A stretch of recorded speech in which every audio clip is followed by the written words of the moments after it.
जय आयुर्वेद। आज मैं आपके सामने जो पिछला वीडियो मैंने बनाया था ऋतुओं का आदान काल और विसर्ग काल के बारे में, उसके बारे में अधिक जानकारी शास्त्र अनुकूल देना जा रहा हूँ। यह मैं चरक संहिता के अध्याय 6 के सूत्र स्थान के अध्याय 6 के तस्य स्थिति अध्याय से लिया है और बहुत गजब का आचार्यों ने हम पे कृपा की है, जो हमको ये सब ज्ञान दिया है। ये हमको इसलिए भी उपयोगी है कि हम निरोगता को सही प्राप्त कर सकें और कैसे अपनी शरीर की प्रकृति, मौसम की प्रकृति और आहार विहार हमारा कैसा रहना चाहिए, इसको समझने के लिए यह जो शास्त्रों में लिखा हुआ है ज्ञान ऋतुओं के बारे में, दिनचर्या के बारे में, वो उपयोगी होता है। तो मैं शुरू करता हूँ। पिछले वीडियो में बताया था कि ऋतुएं जो है दो भागों में बांटा गया है, आदान काल और विसर्ग काल।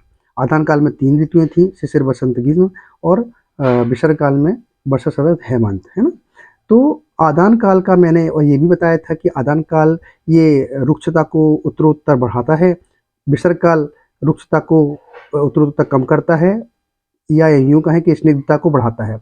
बल के हिसाब से देखें तो आदान काल जो शिशिर से शुरू होता है, अधिक अधिक बल होता है शिशिर में, बसंत फिर ग्रीष्म, है ना। उत्तरोत्तर घटता जाता है बल, शारीरिक बल, और हमारा जो बल है विसर्ग काल में, वो उत्तरोत्तर बढ़ता जाता है। तो ये दोनों प्रभाव हैं। इसका आगे का वर्गीकरण और उसका गहराई में जानने के लिए मैं इसको सीधा सीधा आपको बताने जा रहा हूँ कि यदि हम माने तो शिशिर, बसंत, ग्रीष्म, वर्षा, शरद, हेमंत, है ना। इसको जो 12 ऋतुएं हैं माघ से पौष तक के लिए, इसमें बांटा गया है। और अब शिशिर को कहाँ से माने?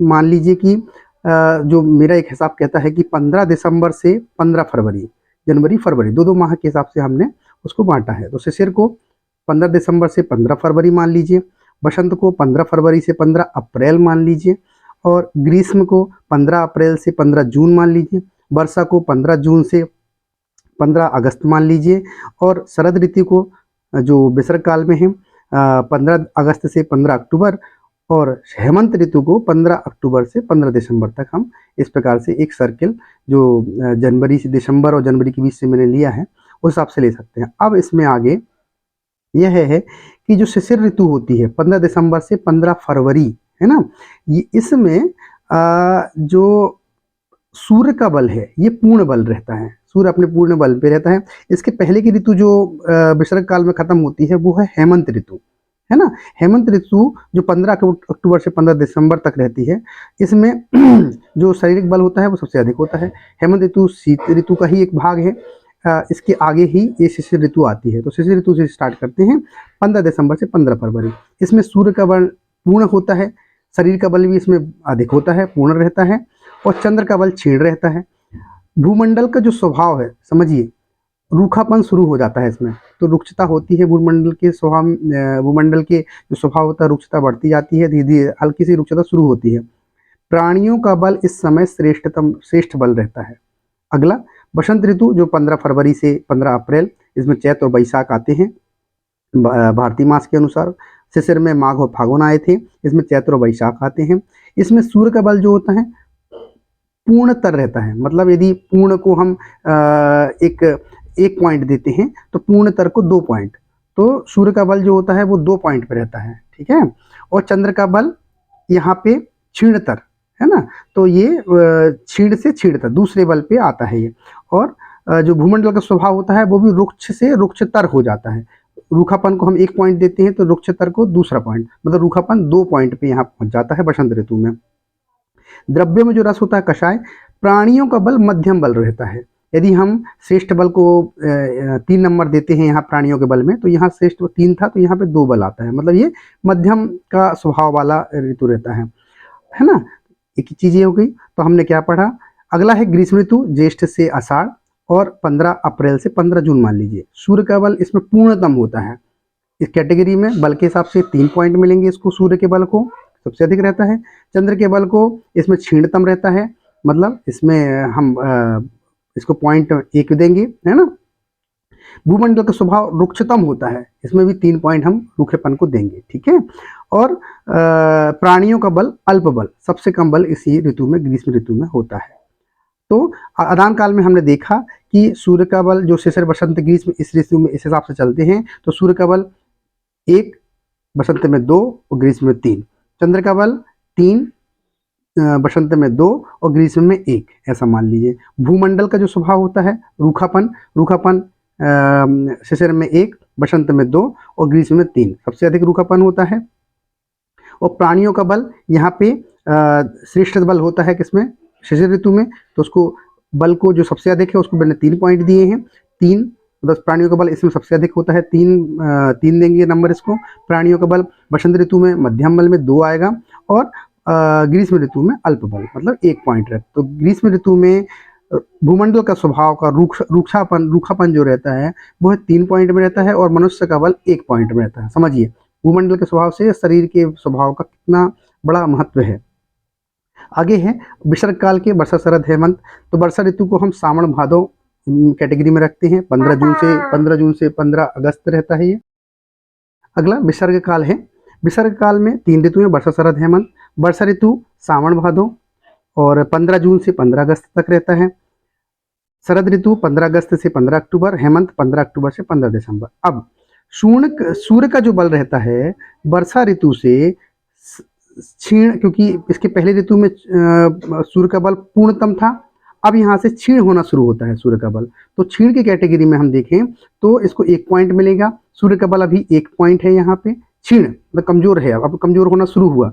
तो यदि पूर्णतम का है तो ये तो 3 पॉइंट में है, पर यहाँ पे 1 पॉइंट मिलेगा। तो वर्षा ऋतु में सूर्य का बल क्षीण होता है। और भूमंडल का स्वभाव, अब हम जो वहाँ रुक्षता ले रहे थे यहाँ पे हमने स्निग्धता लेना शुरू कर लिया भूमंडल के स्वभाव पे, क्योंकि स्निग्धता बल को दिखाता है इसलिए यहाँ स्निग्धता लिया गया है ना। तो यहाँ पे भूमंडल का स्वभाव स्निग्धता में स्निग्ध रहता है और प्राणियों का बल इसमें अल्प बल रहता है। ग्रीष्म ऋतु में भी देखे थे हमने, प्राणियों का बल कम ही था, अल्प बल था। अगला है शरद ऋतु। शरद अश्विन और कार्तिक को बोलते हैं। 15 अगस्त से 15 अक्टूबर रहता है। सूर्य का बल इसमें क्षीणतर हो गया। अब क्षीण से दूसरा कैटेगरी आ गई, इसमें नंबर 2 देंगे हम सूर्य के बल को। और इसमें भूमंडल का जो स्वभाव होगा स्निग्धतर आ गया, मतलब स्निग्ध को हम 1 नंबर दिया था, स्निग्धतर को दूसरा नंबर दे रहे हैं। मध्यम बल होता है प्राणियों का इसमें शरद ऋतु में। और हेमंत ऋतु में जो अगन पूष होता है 15 अक्टूबर से 15 दिसंबर, इसमें सूर्य का बल क्षीणतम होता है, मतलब सबसे अधिक क्षीण हो गया। यदि हम क्षीण को 1 नंबर देते तो यहाँ क्षीणतम मतलब 3 नंबर तक उसमें उसके जो क्षीणता है वो बढ़ गई है ना। सूर्य का बल सबसे कम होता है किसमें, हेमंत ऋतु में। और यही भूमंडल का स्वभाव जो स्निग्धता कहाँ से शुरू हुआ था, वर्षा ऋतु से। शरद में और स्निग्ध होता रहता है, स्निग्धतर बोलते हैं उसको। हेमंत ऋतु में स्निग्धतम हो जाता है ये, है ना। सबसे अधिक स्निग्धता इसमें होती है।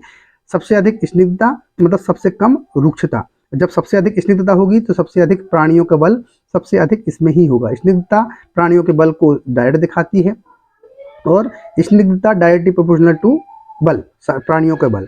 तो समरी हम इस प्रकार देखेंगे कि वर्षा में सूर्य का बल क्षीण था, है ना, सूर्य कम ताकत वाला था, जिसके कारण जो भूमंडल का स्वभाव था वो स्निग्धता, चिकनापन, है ना, रूखापन कम हो गया इसमें, तो स्निग्धता बढ़ना शुरू हो गई। और प्राणियों का बल सबसे कम इसी में था। फिर शरद ऋतु में क्षीणतम बल हो गया दूसरे नंबर कैटेगरी में। भूमंडल का स्वभाव स्निग्धतर हो गया 2 नंबर का स्वभाव, और प्राणियों का बल भी 2 नंबर में आ गया, मध्यम बल में आ गया। हेमंत ऋतु में सूर्य का बल सबसे कम हो गया, क्षीणतम हो गया। तो उससे क्या हुआ, भूमंडल का स्वभाव जो होता स्निग्धतम, सबसे अधिक इसमें स्निग्धता, चिकनापन, स्लीपरीनेस सबसे अधिक होती है। और प्राणियों का बल इसमें श्रेष्ठ बल बोला जाता है। इसमें सबसे अधिक बल इसी में हेमंत ऋतु में होता है। तो एक जो पूरा आदान और विसर्ग काल का टोटल हम समराइज करें तो देखेंगे कि जो रुक्षता है वो शिशिर ऋतु से ग्रीष्म ऋतु तक बढ़ती है, और इस जो स्निग्धता है वो वर्षा ऋतु से हेमंत ऋतु तक बढ़ती है। ठीक है, तो वहाँ पे रूखापन लिया था तो वो बढ़ रहा था, यहाँ चिकना स्निग्धता लेंगे तो वो यहाँ बढ़ रही है, जस्ट अपोजिट कह सकते हैं इसको। एक ही रूखापन पूरा नहीं लेना है। ठीक है, तो ये ऋतुओं का वर्गीकरण था। इसमें एक जो बहुत इंपॉर्टेंट एक और चीज़ आता है, अब हम आते हैं दोष के बारे में। वो मैं आपके वात पित्त कफ का कहाँ संचय, कहाँ प्रकोप होता है, ये मैं अगले वीडियो में आपको बताऊंगा। जय आय। हरिओम।